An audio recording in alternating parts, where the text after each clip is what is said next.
Hello everyone, hello subscribers. Ako po ay isang OFW nakikilahok sa no remittance starting tomorrow until April 4. Sa pagmamahal namin sa dating Pangulong Rodrigo Roa Duterte, kami po ay nananawagan sa bawat Pilipinong OFW no remittance for tomorrow after April 4. Siguro naman makakaraos pang pamilya natin, no? At yung mga utang natin, na pagsabihan na natin na pagkatapos ng April 4, mababayaran din natin sila. Dahil ang gobyerno ngayon, hindi na tayo pinapakinggan. Hindi katulad ng dati ng si President Rodrigo Roa Duterte, ang hinaing ng mga OFW na pinapakinggan niya. May malasakit siya sa atin. Ngayon, wala. All over the world. Nag-rally na, wala pa rin. Anong sabi nila? Si Castro, yung sabi niya, kawawa naman mga Pilipino, mga pamilya niyo kung hindi kayo magpapadala. Mas kawawa kami.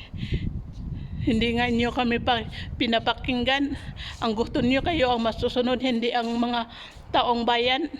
Anong klaseng gobyerno yan? 'Di ba? Dapat tayo ang pakikinggan nila dahil tayo ang nagpapadala ng pera. Nakikinabang sila sa atin ng buwis. Tapos, ano ginawa nila sa atin? 'Di ba wala? Kaya, sali na kayo. No remittance starting tomorrow, pang birthday natin kay Tatay Digong yan. Kahit ganito kainit ang araw namin ngayon dito, titiisin natin. Diba? Ganun lang yun. Para dinggin naman ang ating mga panawagan bilang isang OFW na nagtatrabaho dito sa ibang bansa, na hindi lahat ng bagay sila ang masusunod. Nagbubuwis tayo tapos ikokorap lang nila yung pera natin. Zero balance, mga nilang PhilHealth, paano ng SSS, paano ng Pag-ibig na nagbabayad tayo doon. Mabuti lang yung ang pinagbibigyan nila, yung mga adik. Puro na lang ayuda. At paano tayong, ang ayuda nila dito sa mga adik pinamamigay para isinghot, para lahat sila mga bangag. Alam mo yun? Yung inis mo ba sa sarili mo, hindi mo na lang maano. Dandahan na lang tayo dahil baka maano pa tayo. Tawanan na lang natin, basta zero remittance tomorrow, okay? Pananawagan bilang OFW, makikilahok tayo kung sinong gobyerno ang hindi malulugi. Yun lang ang gusto ko. Sana maparinggan din tayo ng gobyerno na to.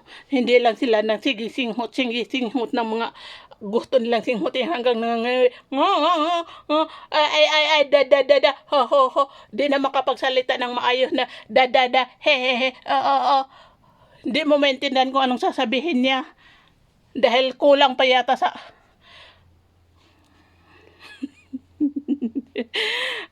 thank you for watching. Ingat kayo lagi. Bye-bye. Laban tayo OFW. Mahal natin ang Tatay Digong natin dahil siya lang ang nakakaintindi sa atin noon na OFW. Pinagbibigyan niya ang lahat ng mga ano. Ngayon wala na yon. Wala na mga pondo. Hindi na pinaglalagyan ng pondo ng presidenteng ngagba. Dati, tumakbo siya bilang presidente ni Vice Sara Duterte. Kinukumbinsi ko yung mga kapatid ko, mga pamangkin ko, lahat kamag-anak ko na iboboto siya. Kahit galit ako sa kanya, alam ko, galit ako sa Marcos family dahil pinatay nila yung kapatid ko nung Marcialo na walang kalaban-laban. Hindi naman silang pumatay, pero ang army pero ang utos nila na patayin niyo lahat ng tao na hindi sumusunod sa inyo. Walang kalaban-laban ng kapatid ko, pinatay nila, hindi nga binarel, sinasaksak naman ng mga arming mga litsingyawang mga uniform.